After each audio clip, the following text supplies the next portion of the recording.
لا حول ولا قوة إلا بالله العلي العظيم. أعوذ بالله من الشيطان الرجيم. بسم الله الرحمن الرحيم.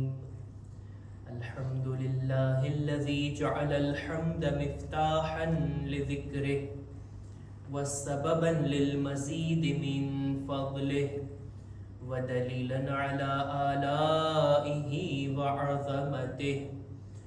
ثم الصلاة والسلام والتحية والإكرام على خير خلقه وأفضل بريته حافظ سره ومبلغ رسالاته الذي سمي في السماء بأحمد وفي الأرض بأبي القاسم محمد.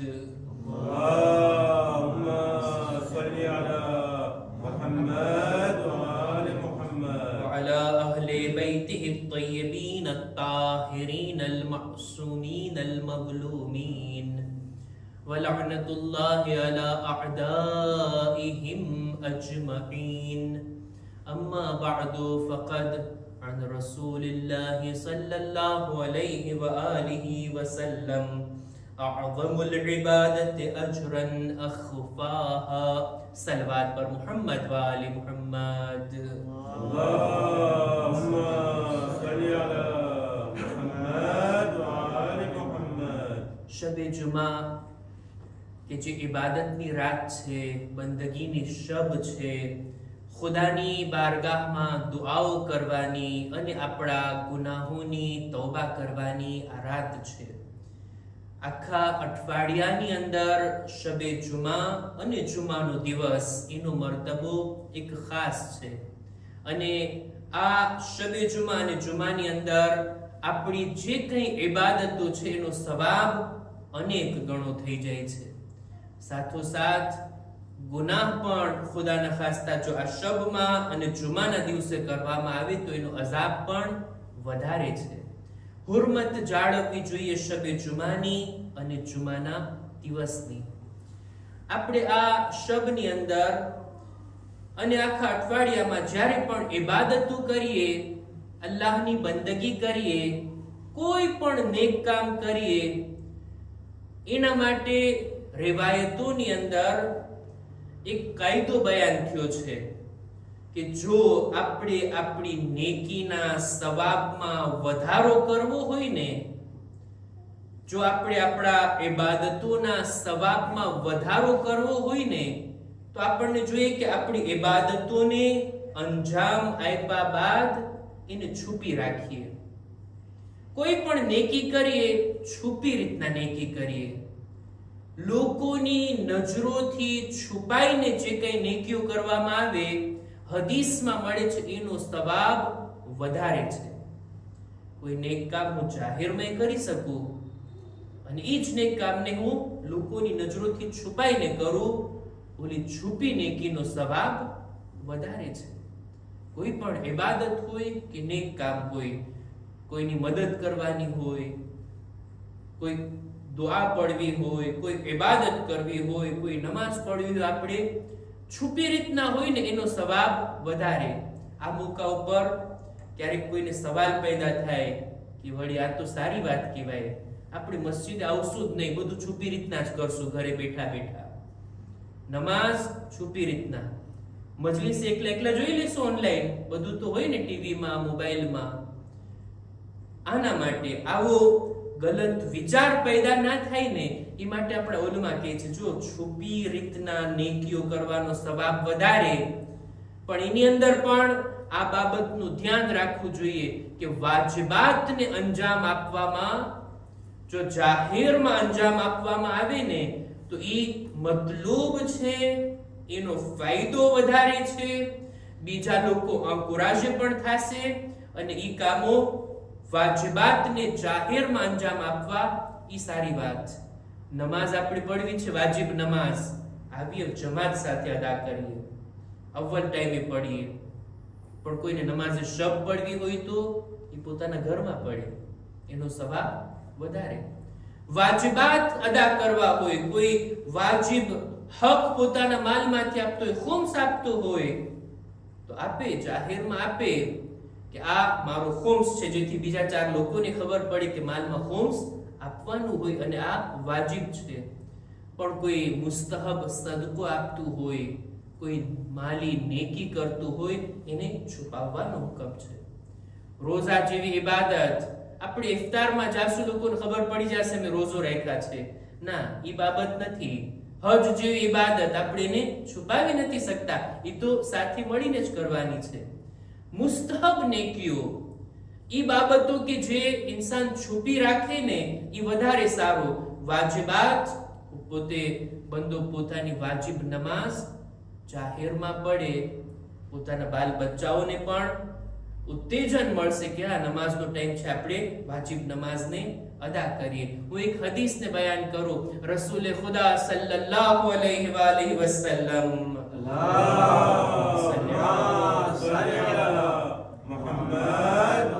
પોતાની હદીસમાં ફરમાવે છે, જો વાત વાઝેહ થઈ જાય, રોશન થઈ જાય, એ માટે 2 હદીસોને પઢું છું રસૂલે ખુદાની. સૌથી પહેલા તો આપ ફરમાવે છે કે અફઝલુ અઅઝમુલ ઇબાદતિ અજરન અખફાહા, બહેતરીન અઝીમ ઇબાદત એ છે કે ઇન્સાન એને વધારે છુપી રીતના અંજામ આપે. આ પહેલી રિવાયત. બીજી રિવાયતમાં આપ ફરમાવે છે કે અસિરુ અફઝલુ મિનલ અલાનિયા, ઇબાદતોને છુપી રીતના અંજામ આપવું જાહેરમાં અંજામ આપવા કરતા બહેતર છે. ત્યારબાદ આગળ કે છે વલ અલાનિયતુ લિમન અરાદલ ઇક્તિદા, કોઈ માણસ એમ ચાહતો હોય કે વાજિબાતમાં લોકો મારી જેમ બીજા પણ વાજિબાત અદા કરતા થઈ જાય, એને જોઈએ કે એ જાહેરમાં પોતાની વાજિબાતને અંજામ આપે. પોતાના બાલ બચ્ચાઓને, પોતાના દોસ્તોને, પોતાના ફેમિલીઓને નમાઝ માટે બોલાવવાનો તરીકો આ છે. નમાઝનો ટાઈમ થાય, આપણે ઊભા થઈ જઈએ, નમાઝનો ટાઈમ, અને નમાઝ માટે તૈયાર થઈએ, નમાઝ શરૂ કરીએ. બીજા લોકો આપોઆપ જોઈને આ વાજિબાત તરફ આગળ વધશે. એક દિવસ અમારા ઉસ્તાદ બયાન કરતા હતા, ઈરાનની અંદર એક સ્કૂલના ટીચરે પોતાના ક્લાસના છોકરાઓથી સવાલ કર્યો કે ભાઈ અઠવાડિયાની રજા છે, એની અંદર જે કામ તમારા મા બાપ કરતા હોય તમારે સાથોસાથ અંજામ આપવાનું છે, એ નેક કામમાં શરીક થવાનું છે. અઠવાડિયું પૂરું થયું, રજા પડી ગઈ અને રજા પૂરી થઈ એટલે ક્લાસની અંદર છોકરાઓથી સવાલ થયો કે ભાઈ તમારા મા બાપે શું કયું ખાસ કામ કર્યું આ છુટ્ટીઓમાં કે તમે એમનો સાથ આપ્યા?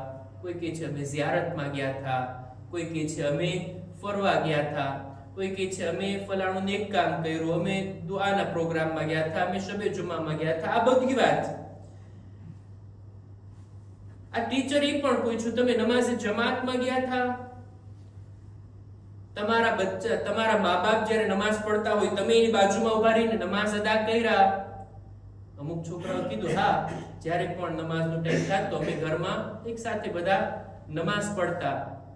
એક છોકરો ઊભો થઈને કહે છે કે ના, અમે તો નમાઝ જમાત નથી કર્યા, અમે તો નમાઝ સાથે નથી પડતા. એટલે સવાલ કરે છે કે ભાઈ તારા પપ્પા ઘરમાં નમાઝ નથી પડતા, તો એની સાથે કેમ ઉભા ના રહ્યો અને તે સાથે નમાઝ ના પડી, કે ફરવા નથી ગયા, બીજા કોઈ નેક કામ કરવા નથી ગયા? એટલે સવાલ થયો કે ઘરમાં તારા પપ્પા નમાઝ પડતા હોય તો એની સાથે નમાઝ પડતો? લોકો કહે છે ના, હું એમની સાથે નમાઝ ના પડતો. એ છોકરો એટલો માસૂમ નાનો બાળક, એને તરત જ કીધું કે મારા પપ્પા નમાઝ જ નથી પડતા. એટલે આ ટીચરના માટે સવાલ ઉભો થયો. તપાસ કરી કોણ છે એના પપ્પા. જાણવા મળ્યું કે એના પપ્પા મૌલાના છે, આલિમે દીન છે. અને આ બાળક એમ કહે છે કે નમાઝ નથી પડતા. એટલે શું જાણવા મળ્યું કે આ આલિમે દીન છે, પેશ નમાઝ છે એક મસ્જિદના, પોતાની બધી નમાઝો જમાત સાથે મસ્જિદમાં પડે છે, ઘરમાં નથી પડતા કે બાળકો એને જોઈને કોઈ એવો ટાઈમ સરખો નહોતો આવતો કે બાળકો પણ સાથે આવે અને આમને પણ ઘરમાં પડવાનો મોકો નહોતો મળતો. બહેરહાલ એક ગેરસમજ હતી કે જે આ રીતના પેદા થઈ.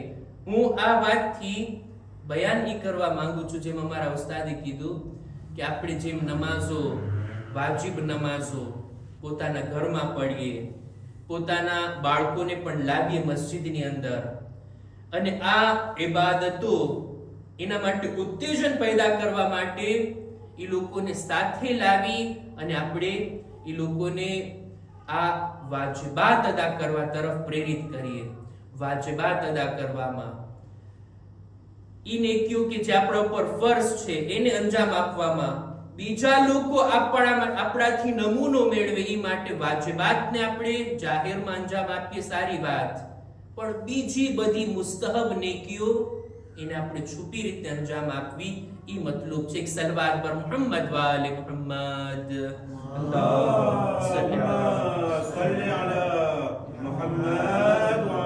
મારા ખ્યાલથી વાત વાઝે હશે. કોઈ માણસ મુસ્તહબ નેકી કરે, નમાઝે શબ પડે, કોઈ ગરીબની મદદ કરે, છુપી રીતના સદકો આપે, આ ઇમામોની સીરતમાં હતું. આપણા 8મા ઇમામ ઇમામે અલી રઝા અલૈહિસ સલામ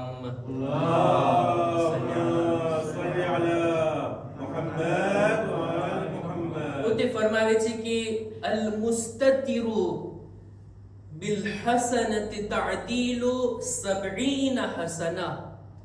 એક નેકી કોઈ માણસ અંજામ આપે તો એને એક નેકીનો સવાબ મળે ને, પણ એક નેકી જો ઇન્સાન છુપી રીતના અંજામ આપે ને તો એને 70 ગણો અજરો સવાબ મળે છે, એના નામે અમાલમાં લખવામાં આવે છે.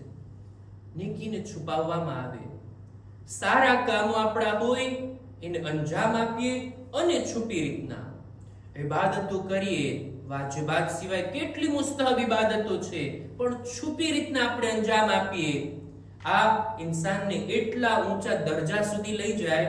રિવાયતમાં મેં જોયું કે રિઝવાન જન્નત, જન્નતના દરવાજા પર જે ફરિશ્તાને રાખવામાં આવ્યો છે, બધા લોકો એની પાસેથી પસાર થઈ અને જન્નતમાં દાખલ થશે. રિઝવાન જન્નત એક દિવસ જન્નતની અંદર અમુક લોકોને જોવે છે, કે છે તમે કેવી રીતના આવી ગયા જન્નતમાં, ક્યાંથી તમે દાખલ થયા, મેઇન દરવાજા ઉપર તો હું હતો.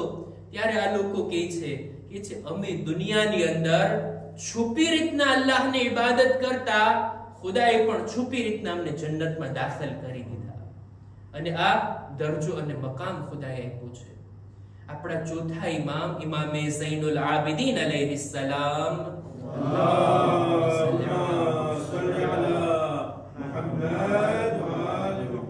પોતે જ્યારે પણ હજની સફરમાં જાતા તો કોઈ એવા કાફલાની અંદર શામિલ થઈ જતા કે ઇમામ એને ઓળખી ના શકતા, ઇમામને એ લોકો ઓળખી ના શકતા હોય. છુપી રીતના ઇમામ હજમાં જનારા કાફલાની સાથે થઈ જતા. શા માટે? ઇમામથી પૂછવામાં આવ્યું, ભાઈ એવા લોકો સાથે જાઓ, એવા તમારા અસહાબની સાથે જાઓ, તમારા કબીલાના લોકોની સાથે જાઓ, બધાની સાથે. કે છે ના, હાજીઓની ખિદમત કરવાનો મોકો મને મળે ઈ હેતુથી હું છુપી રીતના જાઉં છું. જો લોકોને ખબર પડી જાય કે હું ફરઝંદ રસૂલ ખુદા છું, મને ખિદમત કરવા નહીં દે, ઈ લોકો મારી ખિદમતમાં લાગી જશે. અને હું ઈ નથી ચાહતો કે રસૂલના નામથી લોકો જરૂરત કરતા વધારે મારો એહતરામ કરે. રસૂલના નામનો ઉપયોગ કરીને મેં ક્યારે ફાયદો નથી ઉઠાવ્યો, ક્યારે લોકોથી માલ કે ખાવાનું નથી મેળવ્યું કે હું રસૂલની ઔલાદ છું, મારો હક મને આપો નહીં.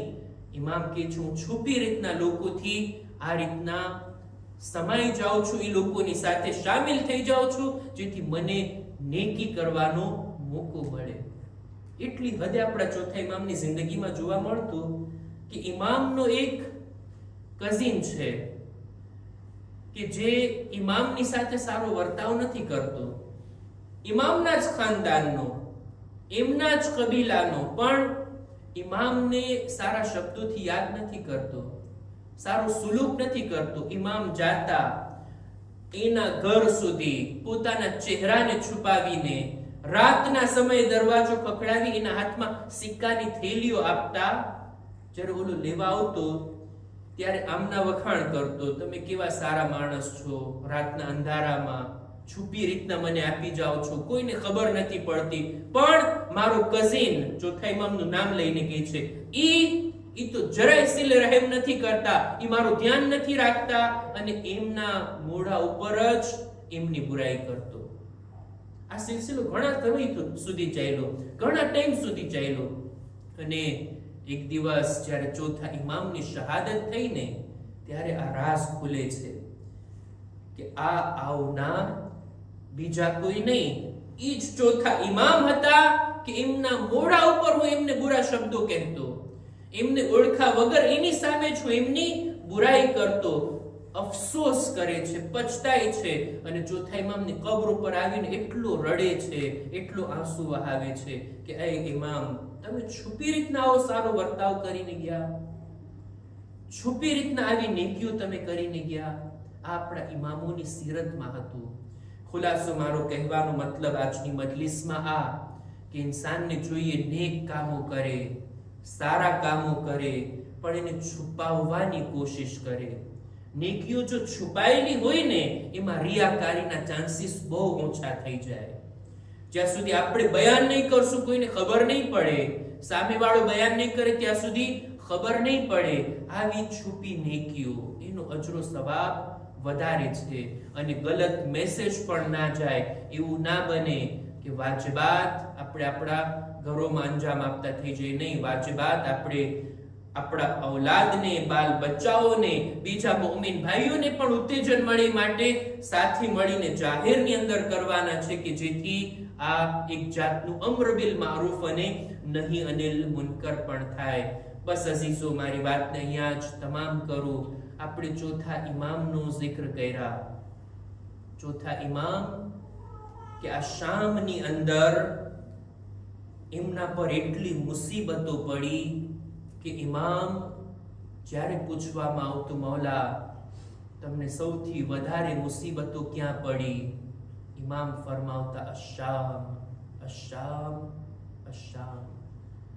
ઇમામથી મનસૂબ અશઆરની અંદર ઇમામે પોતાની મુસીબતને બયાન કરી છે કે એ મારા શિયાઓ, જાણો છો અમને એટલી જિલ્લતની સાથે એવી રીતના સાંકળોમાં બાંધીને અમને ખેંચીને લઈ જવામાં આવી રહ્યા હતા, જાણે એવા ગુલામોને ખેંચીને લઈ જવામાં આવે કે જેનો કોઈ મદદગાર ના હોય. અમે એવા હલકા લોકો તો ના હતા, એમ છતાંય આટલો બુરો સુલુક અમારી સાથે કરવામાં આવ્યો. અમારા જદ તો રસૂલે ખુદા છે, અમારા બુઝુર્ગ તો અમીરુલ મુમિનીન છે. એ કાશ હું દુનિયામાં ન આવ્યો હોત અને આવી રીતના યઝીદની સામે મને લાવવામાં ન આવ્યો હોત. કોઈ ચોથા ઇમામના દિલથી પૂછે કે કેટલી મુસીબતો ઇમામે શામના દરબારમાં જોઈ છે.